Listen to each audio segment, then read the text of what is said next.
Hello, Hyun-woo. The voice cuts through Park Hyun-woo's office like a ghost returning from the dead. He freezes, pen in hand, mid-signature on a contract worth millions. The pen stops moving. His hand goes rigid. His breath catches in his throat like he's been punched. That voice. He knows that voice. Would know it anywhere. In a crowd of thousands. In his sleep. In his nightmares. 5 years. 5 years since he's heard it. 5 years since she vanished without a trace. Without a word. Without a goodbye.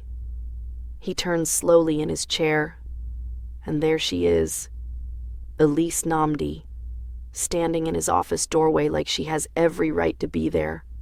Like she didn't destroy him. Like she didn't disappear and take his entire future with her. She looks different. Her locks are longer now, pulled back in an elegant bun. Her skin still that deep, rich brown that glows like polished mahogany. Her curves still soft under a professional navy dress. Her eyes still that warm, dark brown that used to look at him like he was her entire world. But those eyes are guarded now. Wary. Desperate. Good, he thinks. She should be desperate. Get out. His voice comes out flat, cold, dead. Like his heart has been for 5 years. Hyun-woo, please. I need to talk to you. The sound of his name in her mouth. After all this time. After she ghosted him completely. Blocked his number. Returned his emails. Disappeared back to Nigeria like he'd never existed. It makes him want to throw something. Break something. Scream. Instead, he stands. Tall. 6'1" to her 5'5", dressed in the expensive Tom Ford suit he can afford now because work is all he has, all he's had since she left. I said, get out.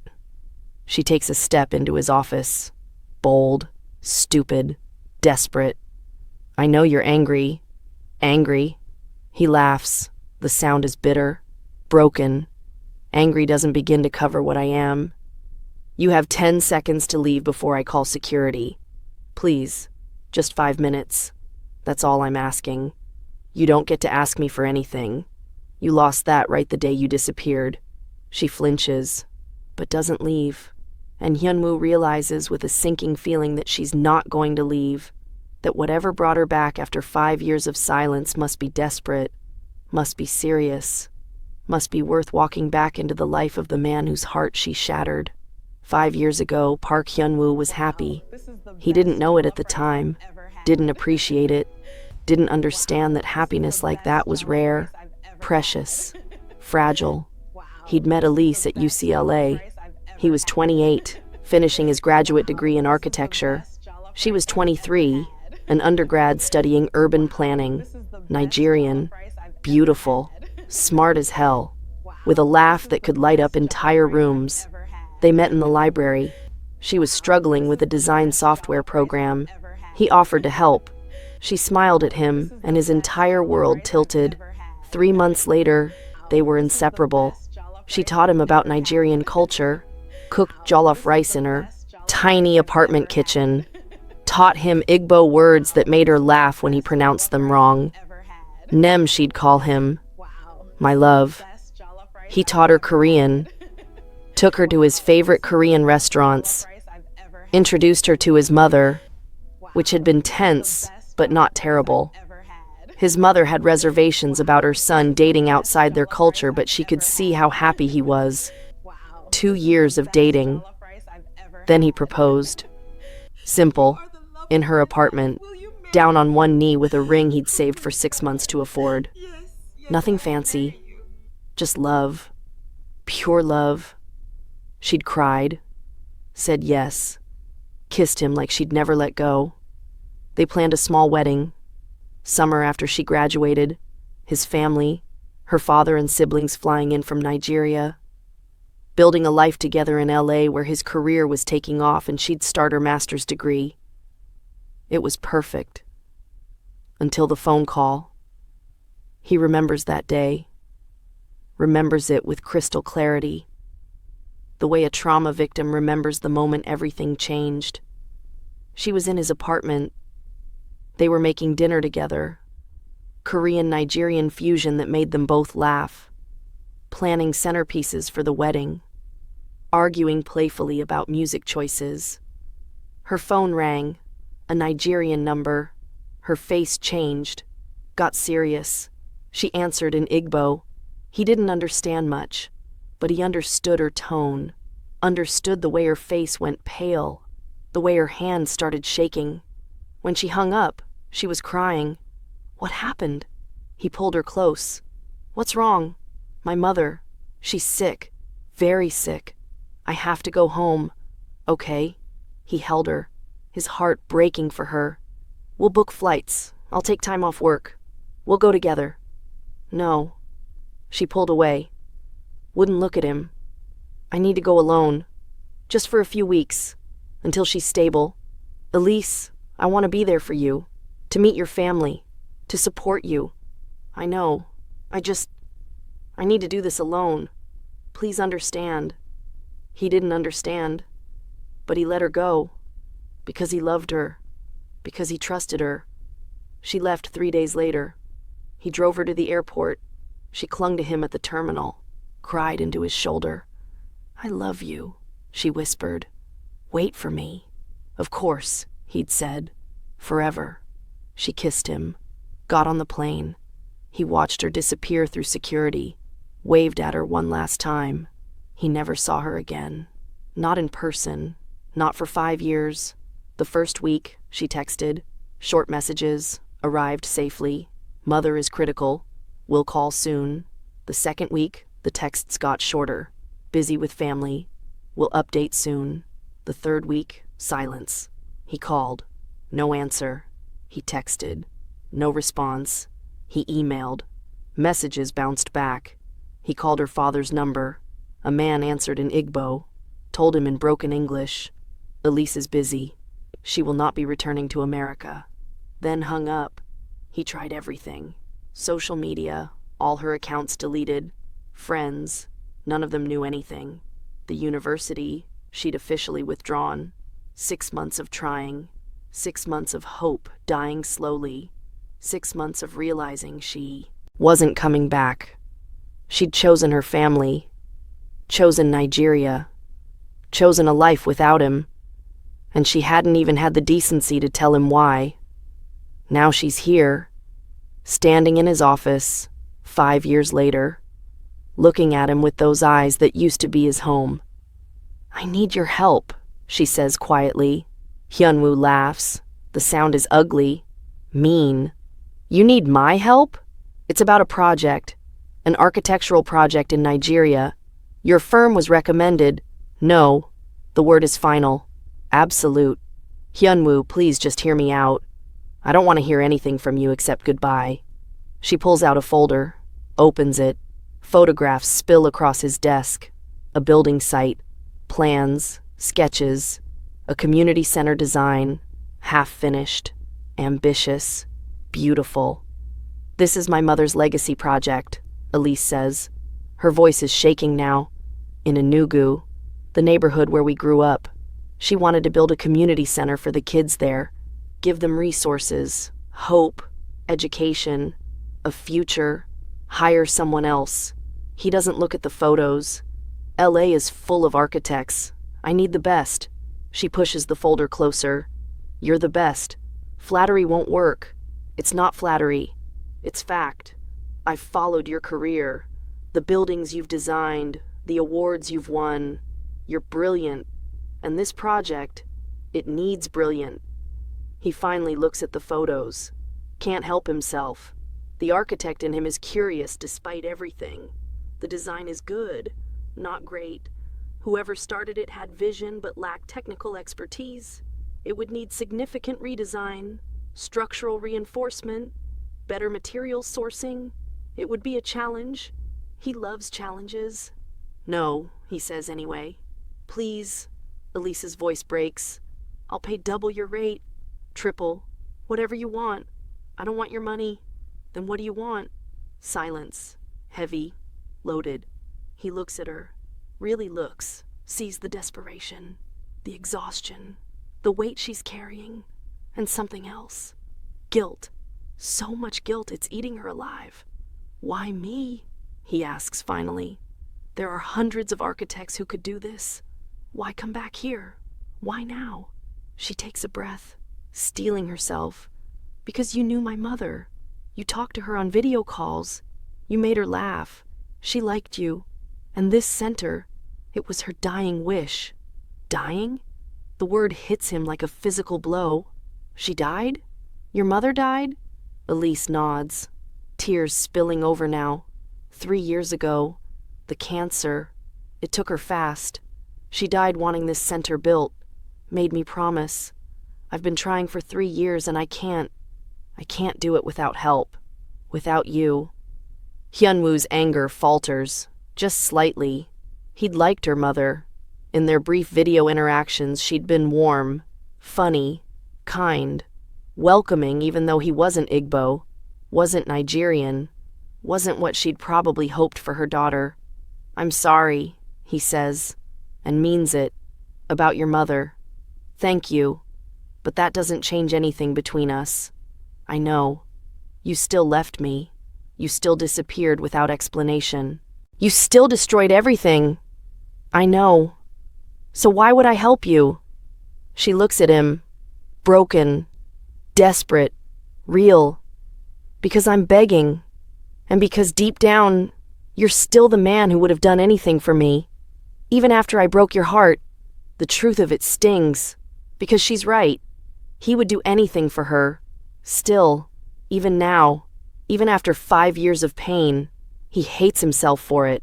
Fine. Elise's head snaps up. What? I'll do it. I'll design your community center. Her face transforms. Relief, gratitude, hope. Thank you. Thank you so much. I'll pay whatever. I have conditions. Her hope wavers. What conditions? You work for me, as my assistant, for the duration of this project. What? You heard me? You want my expertise? You work under me, every day, in this office, following my instructions. No complaints, no arguments. Hyun-woo, I have a job. In Nigeria. I can't just then find someone else. He starts to turn away. She grabs his arm. The first time she's touched him in 5 years. The contact burns. Electric. Wrong. Right. Too much. She drops her hand immediately. Okay, I'll do it. Whatever you want. Good. He keeps his voice flat, emotionless. Second condition. Every night after work you answer one question. About why you left. About what happened. No lies. No excuses. Complete truth. She goes pale. Hyun-woo, that's not negotiable. I have 5 years of questions. This project will take months. You'll answer them all. Every single one. Or no deal. She's trapped. He can see it in her eyes. She needs this project. Needs his expertise. Needs to fulfill her mother's dying wish. And he's offering it. For a price. Her honesty. Her truth. Her pain. It's cruel. He knows it's cruel. He doesn't care. Deal? He asks. She swallows hard. Her hands are shaking. But she nods. Deal. You start tomorrow, 9 a.m. sharp. Don't be late. I won't be. And Elise? Yes? Welcome back. The words are polite, pleasant even, but his eyes are cold, hard, promising retribution. She's back in his life now, back in his orbit, and he's going to make sure she feels every ounce of pain she put him through. Starting tomorrow. Elise arrives at 8:55, too nervous to be late, too anxious to sleep last night, too aware that she's walking into the lion's den. Hyun-woo's firm is impressive, glass and steel, modern, successful, his name on the door, Park architecture. He's built something incredible, without her. The receptionist directs her to his office, top floor, corner suite, views of downtown LA that probably cost more than her entire year's salary. He's already there. Of course he is, sitting behind a massive desk, perfectly pressed suit, hair styled. looking every inch the successful architect who doesn't need anyone. "You're early," he says, doesn't look up from his laptop. "I didn't want to be late. Smart, coffee, black, no sugar, on my desk in 5 minutes." He finally looks at her. His expression is cold, professional, like she's any other assistant, not the woman who wore his ring, planned a life with him, broke his heart into pieces. "Where's the break room? Third door on the left. Figure it out." He goes back to his laptop, dismissing her. Elise finds the break room, makes the coffee, black, no sugar, the way she knows he likes it, the way she used to make it for him when they studied together, when they were in love, when she thought forever was possible. She brings it back, sets it on his desk. He takes a sip. His face remains neutral. It's cold. It's not cold. She made it 3 minutes ago. I said it's cold. Make it again. Understanding dawns. This isn't about the coffee. She takes the cup, makes another, brings it back. He doesn't even taste it this time. These files. He gestures to a stack of folders 3 feet high. Need to be organized, alphabetically by client name, then chronologically by date, then by project type. On my desk by end of day. That's going to take. Problem? No, no problem. Good. She works in silence. He works at his desk. They're 10 feet apart. Might as well be on different continents. His team comes and goes. Young architects, bright-eyed interns, a beautiful Korean woman who's clearly the lead designer. She gives Elise a curious look. New assistant, Hyun-woo says shortly, temporary. The woman, her name tag says Ji-won, smiles politely. Welcome. Elise smiles back, hating this, hating being reduced to temporary assistant when she has her own degrees, her own accomplishments, her own life in Nigeria. But she needs this, needs him. So she organizes files and keeps her mouth shut. Lunch comes. The team orders food. No one asks Elise if she wants anything. Hyun-woo doesn't look up. By 3 p.m., she's starving, exhausted. Her back hurts from bending over filing boxes. She's about to ask for a break when he speaks. Coffee, same as this morning. She makes it, brings it. He doesn't thank her. By 6 p.m., the team starts leaving, calling goodbyes, making dinner plans. "See you tomorrow, boss," Ji-won says. She glances at Elise. "You too." The office empties. Just them now. Elise finishes the last file, puts it on his desk. Done. He checks. Thorough, looking for mistakes. There aren't any. She's always been detail-oriented, even exhausted and starving. Acceptable, he says. She waits. He stands, walks to the window, looks out at the city lights beginning to glow in the dusk. "First question," he says. Her stomach drops. Wait, before we get to his first question, pause for just a second. I want to hear from you, my Soul Heart Stories family. Drop a comment right now and tell me, how's your Sunday going? What time is it where you are? Are you relaxing, or is it chaotic like Elise's day? And where in the world are you watching from? Shout out your country or city. Let's see how global our Soul Heart Stories family really is. If you're new here, welcome. Hit that subscribe button right now to officially join the Soul Heart Stories family. We're serving up addictive Afro-Korean romance stories with diverse leads, second chances, and plot twists that'll have you screaming. Now let's get back to Elise and Hyun-woo, because his first question is about to destroy her. "Why didn't you answer my calls?" His voice is quiet, but it cuts through the silence like a knife. Elise's hands clench at her sides. I couldn't. That's not an answer. He turns to face her. 312 calls. I counted every single one. You ignored them all. Then you blocked my number. Why? She can't look at him. Because hearing your voice would have broken me. Good. His voice is harsh now.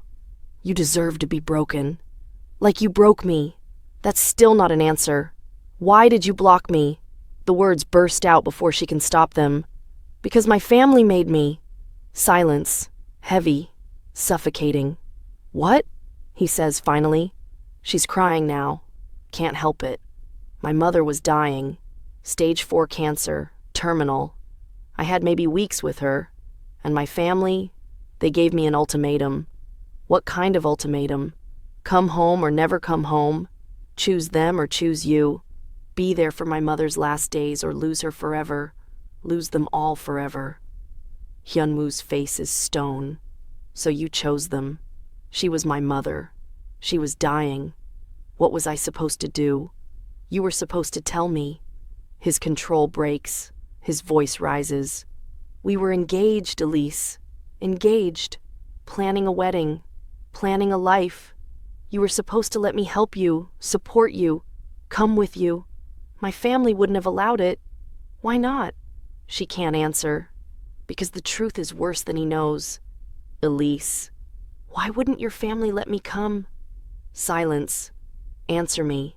I can't. You made a deal. Truth for the project. Start talking or I walk away right now. She looks at him, sees he means it, sees he's done playing games.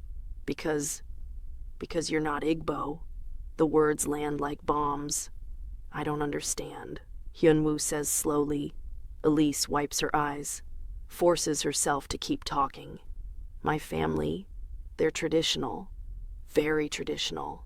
They expect their children to marry within the culture, within the tribe. Igbo men for Igbo women. It's not just preference.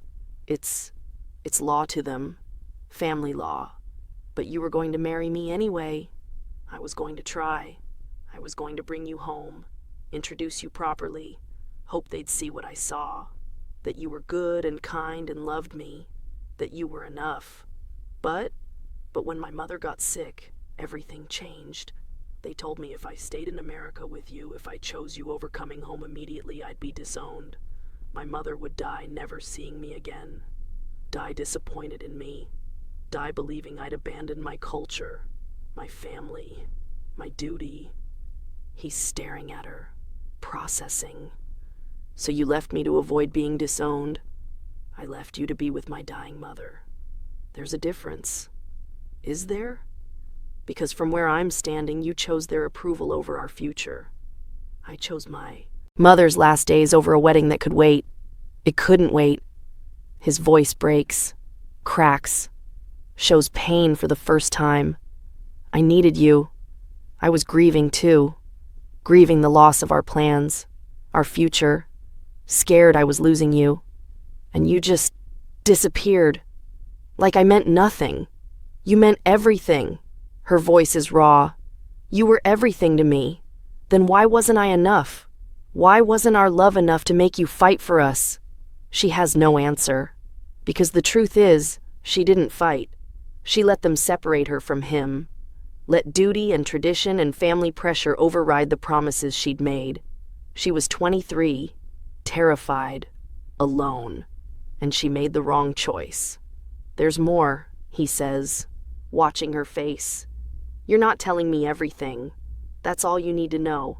No, that's not how this works. Why wouldn't they let me come? Why did your family hate me so much? They didn't hate you. They didn't even know me. So what was it? My race? My nationality? What? Elise looks away. Answer me. Tomorrow, she whispers. Same time. Next question.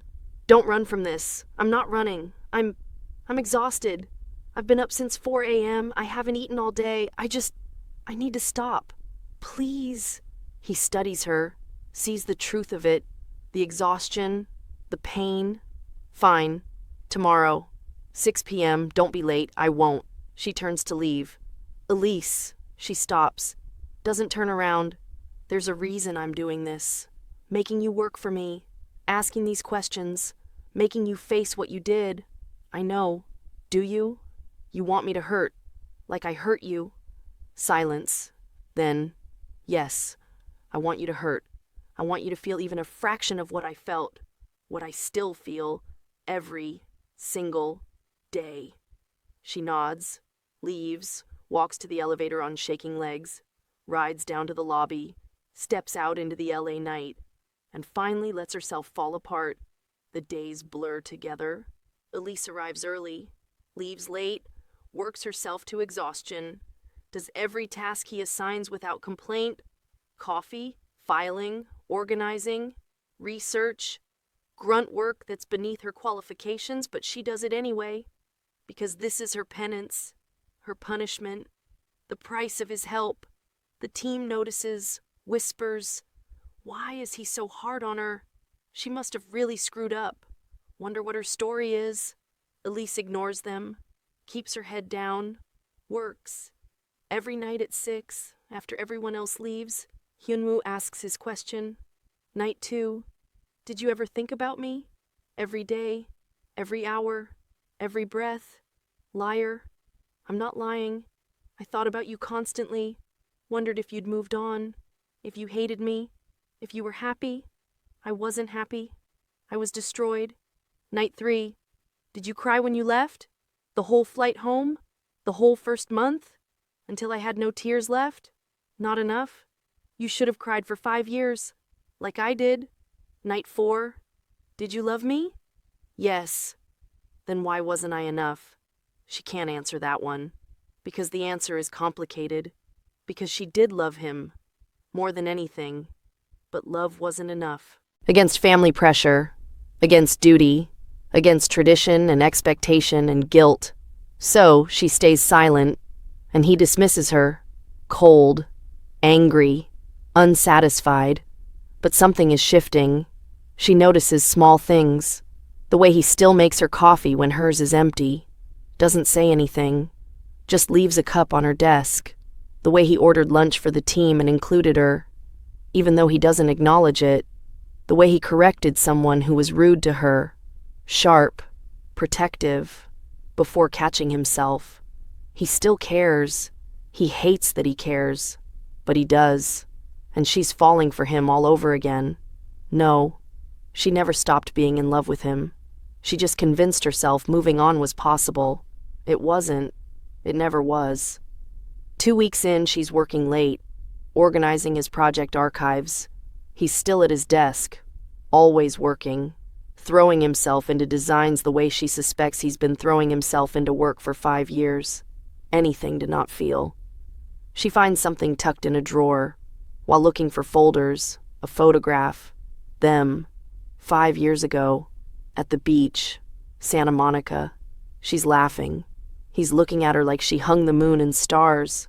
They look so happy, so in love, so young and stupid and convinced nothing could ever break them. She's staring at it when he walks in. "What are you doing in my desk?" "I was looking for the..." His eyes land on the photo in her hand. His expression shudders. "Put that down. You kept it." I said, "Put it down. You kept us. After everything. After 5 years. You kept this photo. It's a reminder. Of mistakes. Of lessons learned. Bullshit." Her voice is stronger than she feels. "You kept it because you still care." "Don't. You kept it because some part of you never let go." "Stop. You kept it because you still love me. Get out." His shout echoes, violent, raw. But she sees the truth in his eyes. The pain, the love, the war between wanting her and hating her. "I still love you too," she says quietly. "I never stopped. Not for a single day. Don't." His voice breaks. "Don't do this. It's the truth. That's what you wanted. Truth. I'm giving it to you." He's shaking now, with rage or pain or both. "If you loved me, you wouldn't have left. If I hadn't left, my mother would have died alone, believing I'd abandoned her. Would you have wanted that?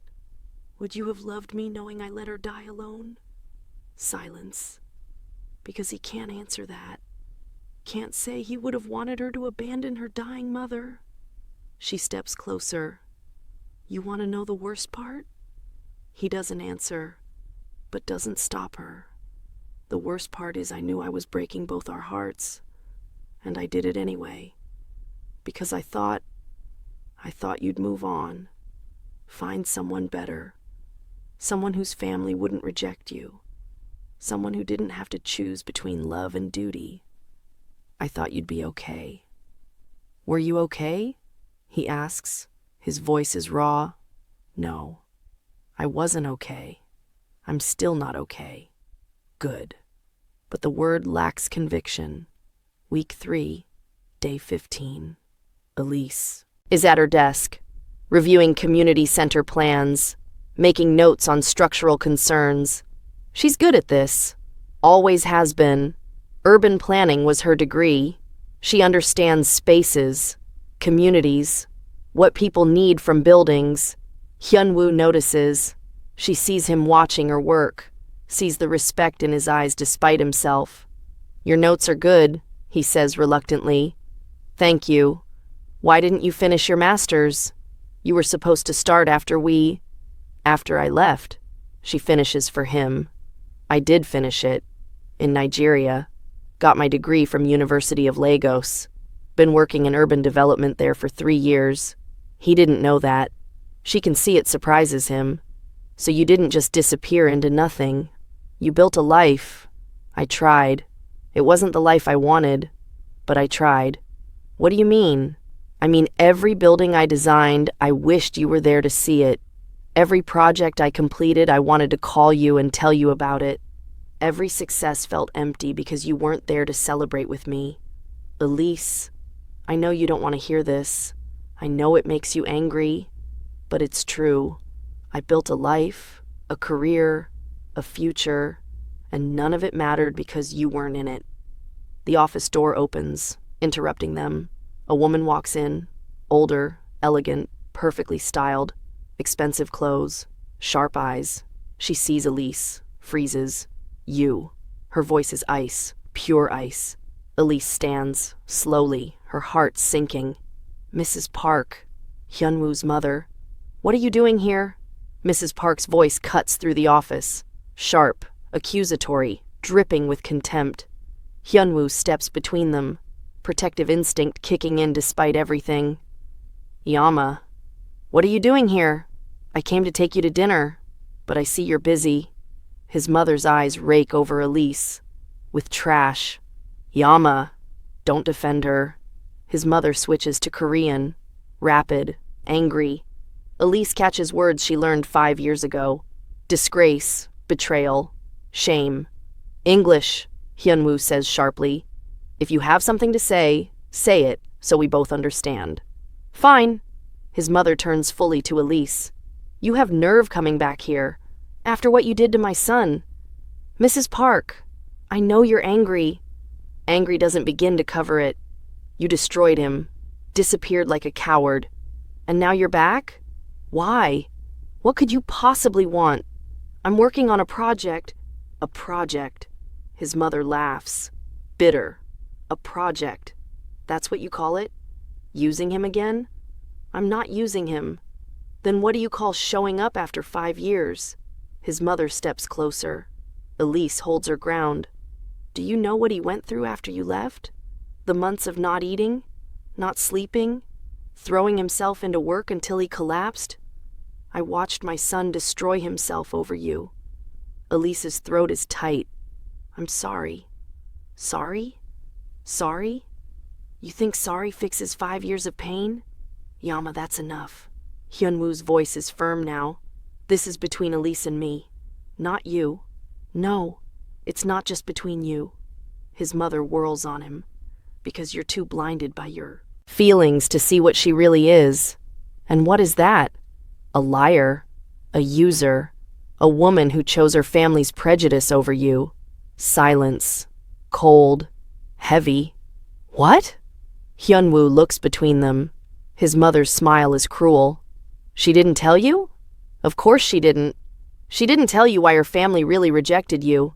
Yama, stop. They gave her an ultimatum. His mother ignores him. Come home and marry the Igbo man they chose for her, or stay with you and be disowned. Hyun-woo goes still, like he's been shot. What? Elise is pale, shaking. Please stop. She chose them, chose their tradition, their prejudice. She came home and married him. Didn't she? The words hang in the air. Hyun-woo turns slowly to Elise. His face is ashen. Tell me she's lying. Elise can't speak, can't breathe, can't do anything but stand there with tears streaming down her face. Tell me you didn't marry someone else. The word comes out broken. Yes, I married someone else. The sound Hyun-woo makes is inhuman, like something inside him just broke all over again. He steps back, away from her, like she's contaminated, like touching her would burn him. You married someone else. His voice is hollow. After promising me forever, after wearing my ring, planning our wedding, you married someone else. Hyun-woo, please let me explain. Explain what? He's shouting now. How you promised to love me? To wait for me? To be mine? And then you went home and married some stranger your family picked out? It wasn't like that. Then what was it like? Tell me. Make me understand how you could do that. His mother watches, satisfied, vindictive. This is what she came for, to expose Elise, to drive her away, to protect her son. I had no choice, Elise says desperately. My mother was dying, stage 4 cancer, weeks to live. She said she'd die in peace if I honored our traditions, if I came home, if I married the man they'd chosen, an Igbo man, a Christian, someone they approved of. So you did. Just like that. It wasn't just like that. I was 23 years old. My mother was dying. My entire family turned their backs on me. My father wouldn't speak to me. My siblings called me selfish. My aunts, my uncles, everyone I'd ever known told me I was destroying our family, bringing shame on our name. So you let them guilt you into abandoning me. What would you have done? She's screaming now, crying, falling apart. If your mother was dying and your entire family said choose us or lose us forever, what would you have done? Silence. Because he doesn't know. Can't imagine being in that position. I thought you'd move on, she continues, voice breaking. I thought you'd find someone better, someone whose family wouldn't reject you, someone easier to love. There's no one easier to love than you. His voice cracks. That was always the problem. Hyun-woo, I loved you more than anything, more than myself, more than my career, my future, everything. And it still wasn't enough. You were enough. You've always been enough. The problem wasn't you. It was me. I was weak. I was scared. I chose duty over love, and I've regretted it every single day since. How long? He asks. How long were you married? 6 months. 6 months. He laughs, bitter, broken. 6 months after you left me, you were married to someone else. Did you love him? No. Never. It was arranged. We barely spoke. I couldn't even look at him without seeing you. Good. I hope you were miserable. I was.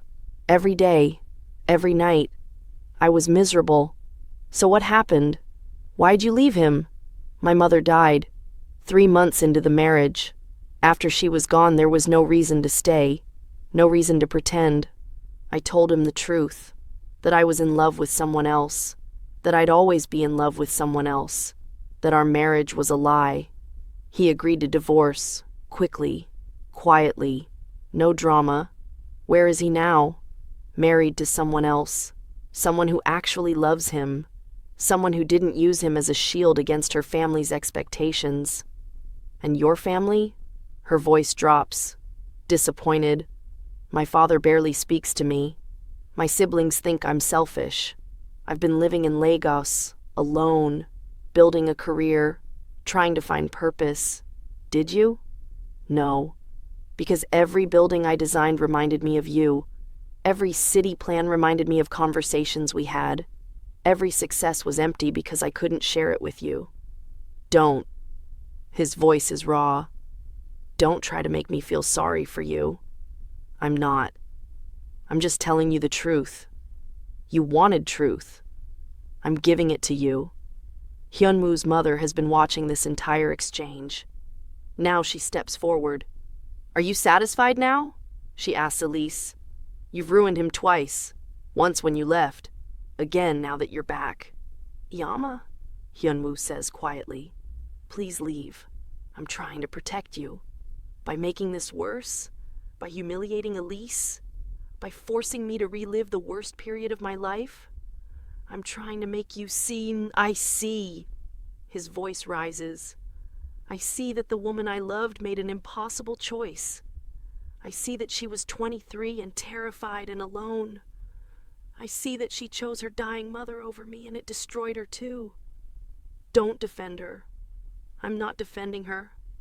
I'm understanding her. There's a difference. His mother's face hardens. Fine. Destroy yourself over her again. But don't come crying to me when she leaves you a second time. She won't get the chance, because I'm not letting her back in. He says it to his mother, but he's looking at Elise, and she sees the truth. He still loves her, but he won't forgive her. Can't forgive her. His mother leaves. The office door slams behind her. Silence. Heavy. Suffocating. I'm sorry, Elise whispers. I'm so sorry. Sorry doesn't change anything. He turns away. Can't look at her? You married someone else. You made vows to another man. You shared a life with him. I didn't share anything. It was 6 months of hell. We lived in separate rooms. Barely spoke. I couldn't even pretend to be a wife because I was too busy mourning you. You should have thought of that before you said yes to him. I know. She's sobbing now. I know. I was wrong. I was so wrong. I should have fought for us. Should have told my family to go to hell. Should have stayed with you and dealt with the consequences. But I didn't. I was a coward. And I've spent 5 years paying for it. Not long enough. Then how long? How long do I have to pay? How long until you forgive me? I don't know if I ever will. The words hang between them. Final. Devastating. Then I'll leave, she says. I'll find another architect. Another way. You don't have to help me. You don't have to see me ever again. She turns toward the door. Stop. She stops. Doesn't turn around. I hate you, he says, voice shaking. I hate what you did. I hate that you married someone else.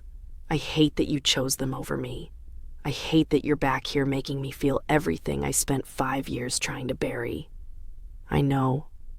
But I also hate that I still love you, that I never stopped loving you, that seeing you every day for 3 weeks has been torture and the best thing that's happened to me in 5 years. She turns, slowly, sees him, really sees him, broken, raw, in love, in pain. I'm pathetic, he says. You destroyed me and I still want you. What does that say about me? It says you have a good heart, a forgiving heart, better than mine. I don't want to forgive you, I know, but I do. God help me, I do. Elise doesn't come to the office the next day, or the day after, or the day after that. Hyun-woo tells himself he's glad, tells himself he needs space, needs time to think, to process, to decide what the hell he's supposed to do with these feelings.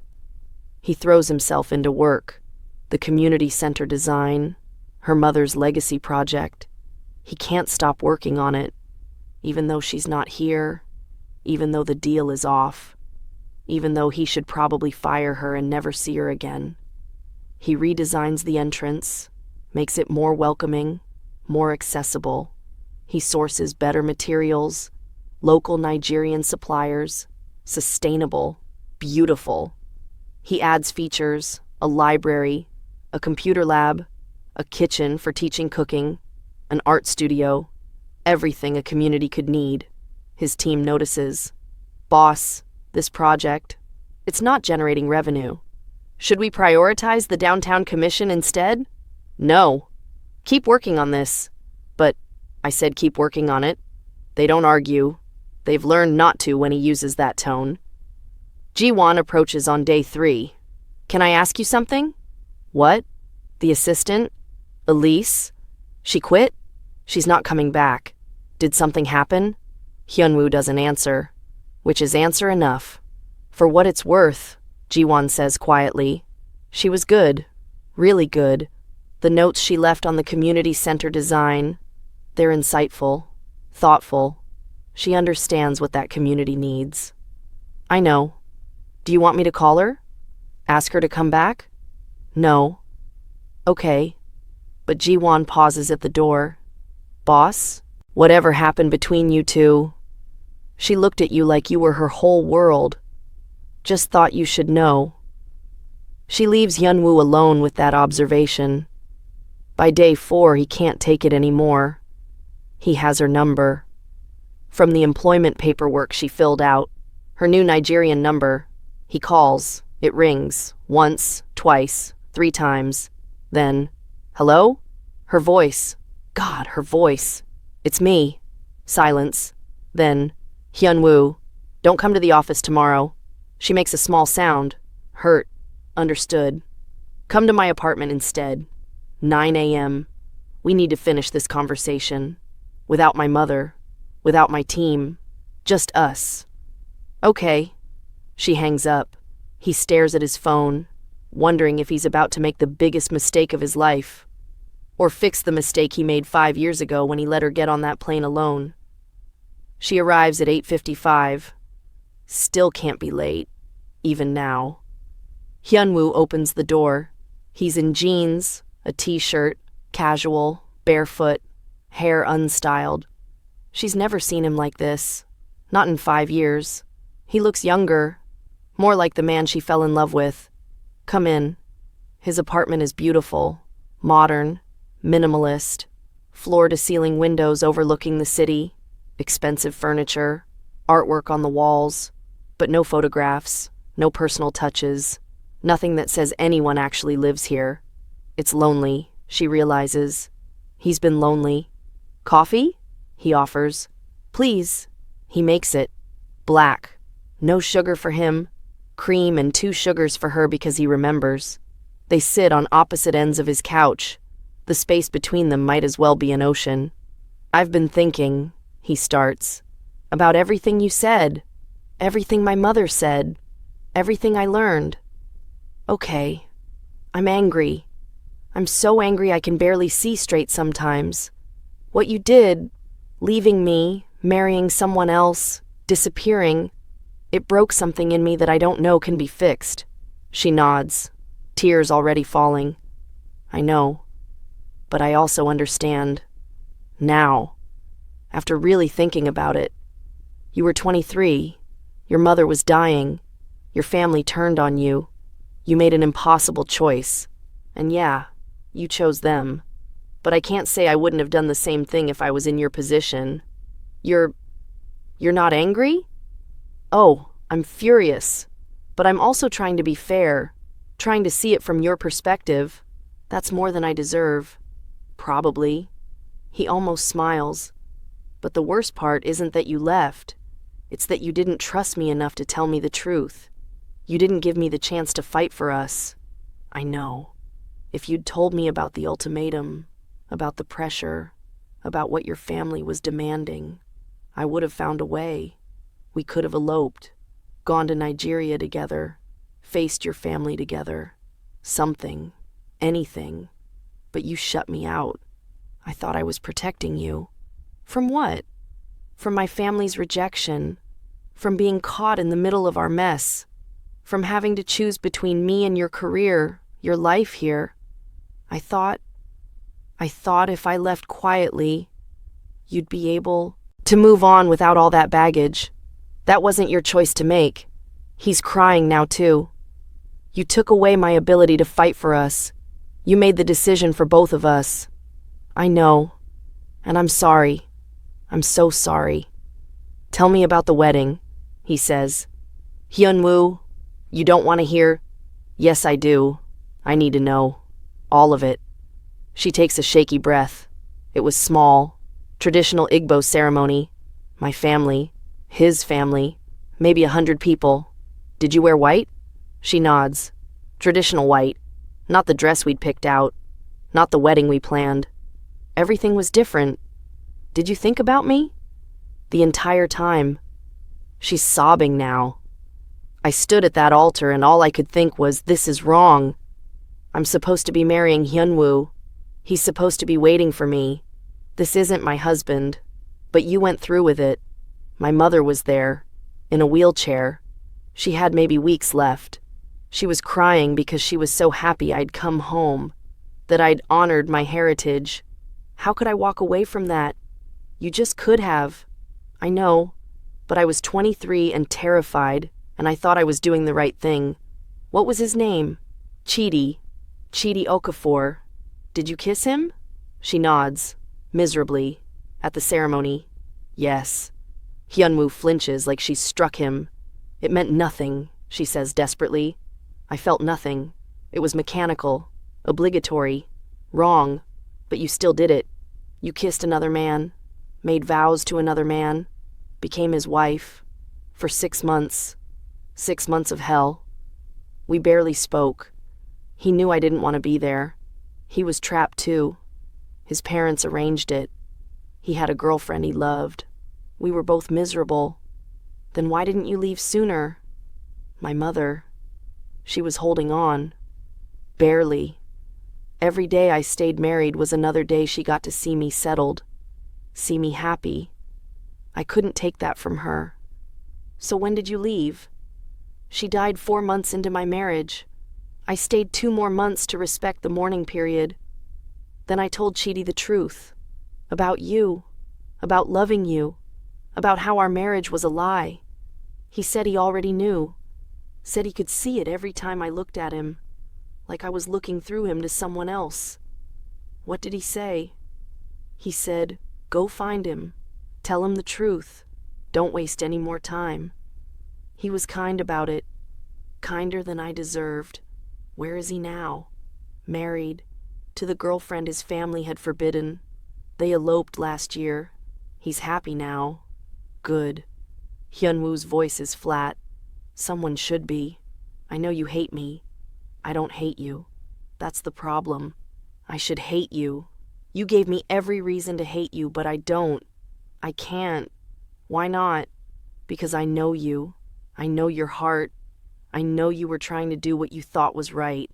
You failed. Spectacularly. But your intentions weren't malicious. You were just young and scared and backed into a corner. That doesn't excuse what I did. No, it doesn't. But it helps me understand it. I never dated anyone seriously, he says suddenly. After you left, I tried. God knows I tried. My mother set me up. My friends introduced me to people. I went on dates. Lots of dates. Elise's chest hurts. Okay. But I couldn't do it. Couldn't connect with anyone. Couldn't feel anything. They'd laugh, and I'd think, Elise's laugh is better. They'd cook, and I'd think, Elise makes better jollof. They'd touch me, and I'd think, this isn't Elise. I'm sorry. Don't be sorry. Be aware. Be aware that for 5 years, I was stuck, frozen, unable to move forward because part of me was still waiting for you, still hoping you'd come back, still believing there had to be an explanation. And now that I'm back, now I don't know what to do. He runs his hands through his hair. Because you're here, finally, and you've explained, and it makes sense, but it also doesn't change that you married someone else, that you promised yourself to another man, that you were his wife, for 6 months, in name only. We never, don't. He holds up a hand. I don't want to know. We never consummated the marriage. The words hang in the air. What? I never slept with him. She's looking right at him now. We had separate rooms. He never touched me. I couldn't. The thought of anyone but you, I couldn't do it. Why not? Because I was still in love with you. Because my body belonged to you even if my legal status belonged to him. Because I'd promised myself to you, and no piece of paper could change that. Hyun-woo is staring at her. You were married for 6 months and never, not once, not even close. So you're still, she nods, still yours. If you want me, only ever yours. The air between them crackles. Electric. Heavy. Elise. His voice is rough. Raw. I know I don't deserve forgiveness. I know I don't deserve a second chance. I know what I did was unforgivable. But I'm here. I came back. I'm laying everything bare. The truth. The pain. The regret. All of it. Because you deserved honesty 5 years ago and I failed you. So I'm giving it to you now. What do you want from me? I want you to design my mother's community center. I want to work with you. I want to rebuild trust. And if you can ever forgive me, I want us. Again, the way we were supposed to be. We can't go back. I don't want to go back. I want to go forward as the people we are now. Older, wiser, more broken, but hopefully strong enough to heal each other. You think we can heal each other? I think we're already starting to. He's right. She can feel it. The cracks in her heart starting to seal. The weight starting to lift. I'm still angry, he says. That's not going away overnight. I know. And I still have questions. Lots of questions. I'll answer them. All of them. For as long as it takes. This won't be easy. Nothing worth having ever is. He moves closer on the couch, close enough to touch. She doesn't move, barely breathes. I loved you, he says, more than anything. You were my entire world. I loved you too. I still do. Prove it. How? Stay. Don't. Run. Don't disappear. Stay and face this with me. The anger, the pain, the healing, all of it. Stay. I'll stay. She reaches for his hand, tentative. He doesn't pull away. I'll stay as long as you'll have me. Forever then. He kisses her. They don't rush back into a relationship. They're smarter than that now. More careful. She moves into a temporary apartment near his office. Short-term lease, month to month. She works with him, on the community center design, not as his assistant anymore, as his partner, equal, respected. The design evolves, becomes something beautiful, something her mother would have been proud of.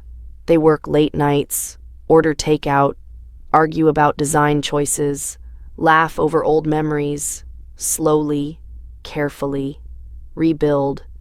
His team notices the change. Boss is smiling more, actually smiling.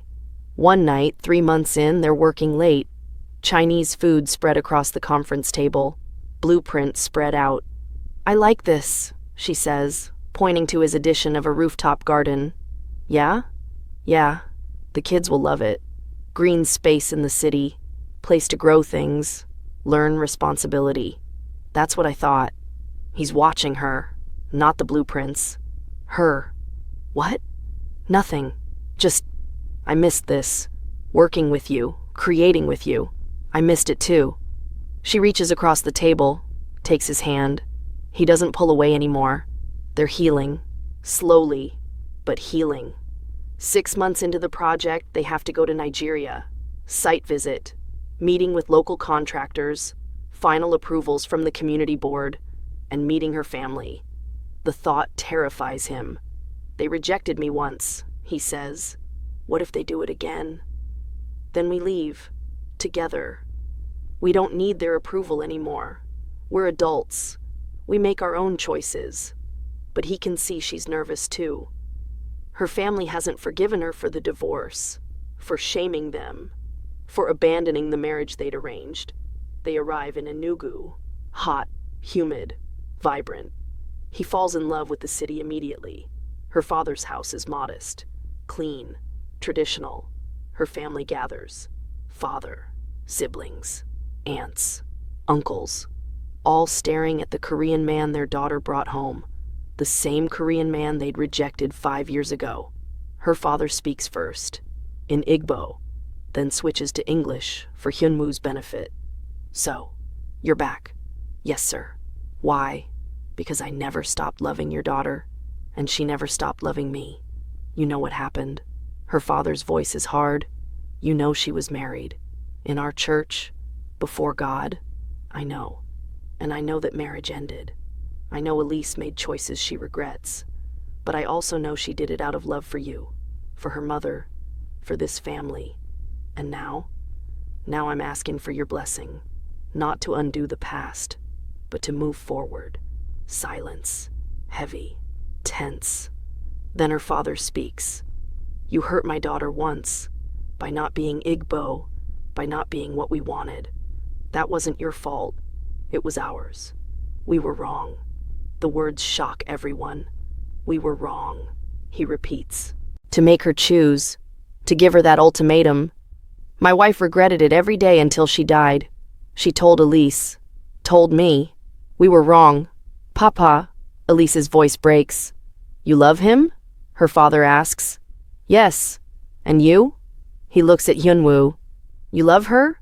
Despite what she did? Yes, sir. Despite it. Because of it. All of it. Then you have my blessing. Her father stands, extends his hand. Welcome to our family. Properly this time. Hyun-woo shakes his hand, feeling tears he won't let fall. Her siblings warm up. Her aunts cry. Her uncles nod approval. It's not perfect. There's still tension, still judgment from some. But it's a start. The community center takes another year to complete. Elise splits her time. 3 months in Nigeria overseeing construction. 3 months in LA with Hyun-woo. It's hard. The distance, the time zones, the separation. But they make it work. Video calls every night, constant texts, photos of progress. And then it's done. The building is beautiful, modern but respectful of local architecture, bright colors, open spaces, everything a community could need. The dedication plaque reads, Nnamdi Community Center, in loving memory of Elise Nnamdi, built with love by her daughter Elise and architect Park Hyun-woo. The opening ceremony is massive. The whole community comes, government officials, reporters, families. Her mother's photograph sits in the entrance, smiling, proud. I wish she could see this, Elise whispers. She can, Hyun-woo says, and she's proud. The kids flood in, excited, amazed, running through the library, the computer lab, the art studio, the rooftop garden. This is what her mother wanted. Hope, opportunity, future. Elise stands with Hyun-woo, watching, her hand in his. We did it, she says. You did it. This was your vision. Our vision, she corrects. We built this together. He kisses her temple. Together. After the ceremony, after the speeches and the ribbon cutting and the tours, after everyone else is left and the sun is setting over Enugu, Hyun-woo takes her to the rooftop garden. I want to show you something, he says. She follows, curious. The garden is beautiful at sunset, plants growing, flowers blooming, city skyline in the distance, and in the center, a bench with a plaque for Elise, who taught me that love is worth fighting for, even when it's hard, even when it hurts, even when it seems impossible. She reads it, tears streaming. Hyun-woo. He drops to one knee, pulls out a ring, the same ring from 5 years ago, the one she gave back when she left, the one he's kept all this time. I asked you this 5 years ago. You said yes. Then life happened and we fell apart. He's crying too now. I'm asking again. But this time, I'm asking with full knowledge of who we are, the mistakes we've made, the pain we've caused each other, the healing we've done. Elise can't breathe. I'm asking knowing that your family might not fully accept me, that we'll have to work through cultural differences, that we'll have to split time between 2 countries, 2 worlds. Okay, I'm asking knowing that trust will be hard, that I'll have moments of doubt, that you'll have moments of guilt, that we'll have to choose each other every single day, actively, deliberately. I know, but I'm still asking, because I love you, because I never stopped loving you, because you're the only person I want to build a life with. So, Elise Nnamdi, will you marry me? For real this time. Forever this time. She drops to her knees in front of him, wraps her arms around him. Yes, yes, 1,000 times yes. I'll marry you. I'll choose you, every day, for the rest of my life. He slides the ring on. It fits perfectly, like it never left. They kiss on the rooftop, in her mother's community center, in the city where she grew up, coming full circle, healing, together.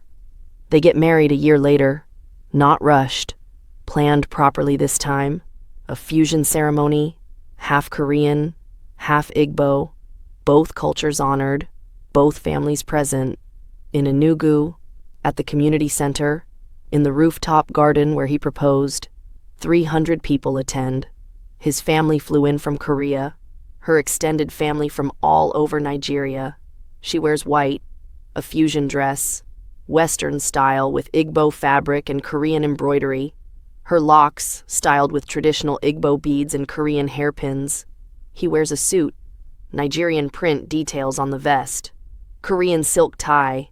The ceremony has both traditions, Christian vows because her family insists, Korean bowing ceremony for his family, breaking of kola nut, prayers in 3 languages.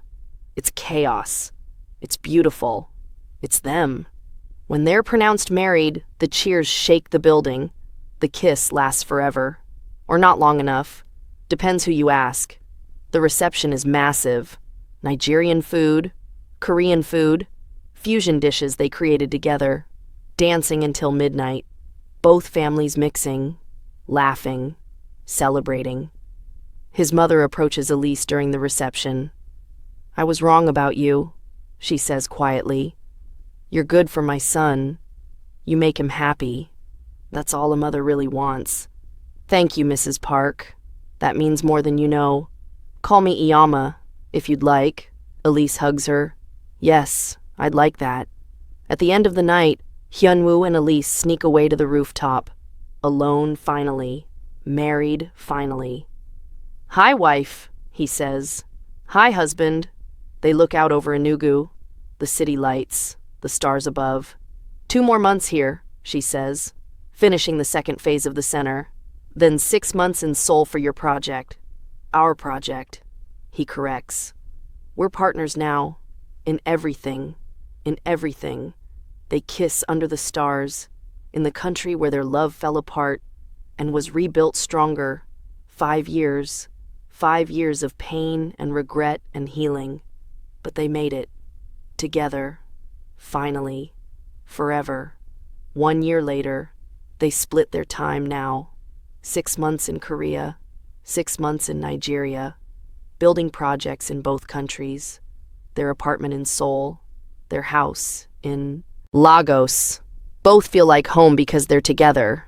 They're working on their 3rd community center, this one in Seoul, for immigrant families, a fusion of their combined expertise. She's pregnant, 3 months. They found out last week. A baby, half Korean, half Nigerian, all loved. He puts his hand on her still flat stomach.